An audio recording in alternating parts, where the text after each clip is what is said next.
അപ്പം ഇന്ന് ഇക്ക വന്നപ്പം കുറച്ച് തിലാപ്പിയ മീൻ കൊടുന്നേ കേട്ടോ. അപ്പോൾ അത് നിന്നിട്ട് ഫ്രൈ ആക്കാൻ വിചാരിച്ചു ഞാൻ. അപ്പോൾ ഇത് ഞങ്ങൾക്കും കൂടി കാണിച്ചിട്ട് വിചാരിച്ചു കേട്ടോ ഈ വീഡിയോ എടുക്കുന്നത്. അപ്പം തിലാപ്പിയ മീൻ ഇതുപോലെ നന്നായിട്ട് ക്ലീൻ ചെയ്തതിന് ശേഷം ഇതുപോലെ മുകളിൽ കൂടി ഇങ്ങനെ വിരട്ട് കൊടുക്കുന്നുണ്ട് കേട്ടോ. മസാല ഒക്കെ നന്നായിട്ട് ഇതിൻ്റെ ഉള്ളിലേക്ക് പിടിക്കാൻ വേണ്ടിയിട്ടാണ് ഇങ്ങനെ വിരട്ട് കൊടുക്കുന്നത്.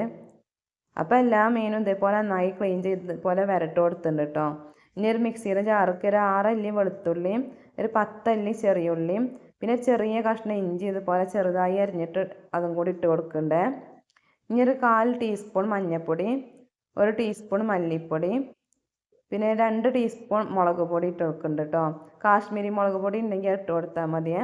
പിന്നെ 1 ടീസ്പൂൺ കുരുമുളക് പൊടിയും പാകത്തിന് ഉപ്പും 2 ടീസ്പൂൺ വിനാഗിരിയും കൂടി ഒഴിച്ച് നന്നായിട്ടൊന്ന് മിക്സിയിൽ അടിച്ചെടുക്കും കേട്ടോ. അതുപോലെ നന്നായിട്ടൊന്ന് മിക്സിയിൽ അടിച്ചെടുക്കുക കേട്ടോ. ഇനി ഇതൊരു പ്ലേറ്റിലേക്കൊന്ന് മാറ്റി കൊടുക്കണ്ടേ. എന്നിട്ട് മീനിൻ്റെ എല്ലാ ഭാഗത്തേക്കും മസാല എത്തുന്ന രീതിയിൽ നന്നായിട്ടൊന്ന് മസാല തേച്ച് പിടിപ്പിക്കുക. അതുപോലെ നന്നായിട്ട് മസാല തേച്ച് പിടിപ്പിക്കുക. ആ വിരട്ട ഭാഗത്ത് കൂടി പിന്നെ മീനിൻ്റെ വയറിൻ്റെ ഭാഗത്തൊക്കെ നന്നായിട്ടൊന്ന് മസാല തേച്ച് പിടിപ്പിക്കുക കേട്ടോ.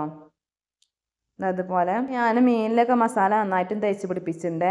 ഇനി ബാക്കിയുള്ളതും കൂടി ഇതുപോലെ ചെയ്തെടുക്കുക. മുഴുവനായിട്ടും ഇതുപോലെ ചെയ്തെടുത്തിട്ടുണ്ട്. ഇനി ഇതൊരു 15 മിനിറ്റ് നേരം ഒന്ന് റെസ്റ്റ് ചെയ്യാൻ വെക്കുക.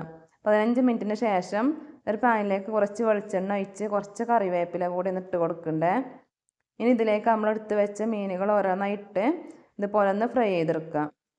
നിങ്ങൾക്ക് ഏത് മീൻ വേണമെങ്കിലും ഇതുപോലെ ഫ്രൈ ചെയ്തെടുക്കുക കേട്ടോ.